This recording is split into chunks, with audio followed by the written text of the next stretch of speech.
मिस्र, इजिप्ट की वादियों में एक ऐसी लाश मिली जिसने दुनिया भर के मॉडर्न साइंसदानों की नींद उड़ा दी।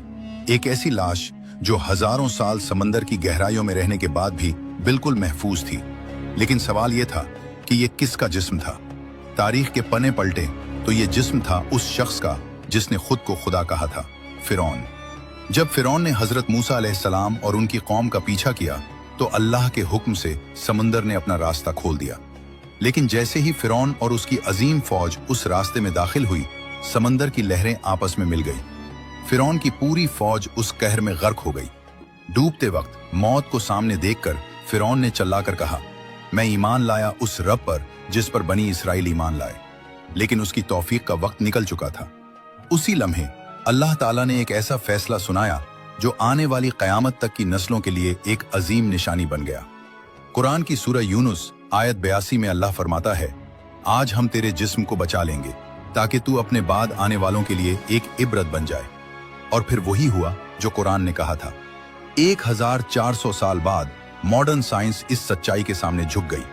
1976 में जब उस मम्मी को रिसर्च के लिए फ्रांस लाया गया तो वहां के मशहूर सर्जन डॉक्टर मोर्स बुकाई ने उस पर तहकीक शुरू की। उन्होंने पाया कि इस मम्मी के जिस्म में नमक के वाज़ेह निशानात हैं जो इस बात का सबूत थे कि इसकी मौत समुद्र में डूबने से हुई है। डॉक्टर बुकाई हैरान थे कि डूबने के बाद आखिर उसका जिस्म सड़ने से कैसे बच गया। तब उन्हें किसी ने कुरान की वही आयत पढ़कर सुनाई जो 14 सदियों पहले इस बात की पेशगोई कर चुकी थी। ये जानकर वो इस कदर दंग रह गए कि उन्होंने इस पर एक किताब लिख डाली, the Bible, the Quran and science. एक किताब जिसने साबित कर दिया कि कुरान का हर एक लफ्ज सच्चा है। लेकिन यहाँ एक बात वाज़ेह कर देना बहुत जरूरी है।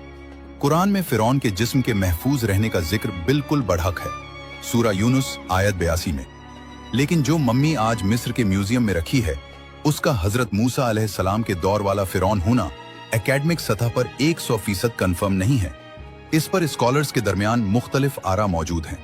और जहां तक डॉक्टर मोर्स बुकाई की बात है, उन्होंने कुरान और साइंस पर अजीम तहकीक जरूर की, लेकिन उनके इस्लाम कबूल करने का कोई वेरीफाइड तारीखी रिकॉर्ड मौजूद नहीं है। द फेथ स्टोरीज पर हम सिर्फ वही बात पेश करते हैं जो कुरान और मुस्तनद तारीख से साबित हो, क्योंकि हमारा काम तारीख से इबरत लेना है, गलत कहानियां बनाना नहीं। कमेंट में अल्लाहु अकबर जरूर लिखें।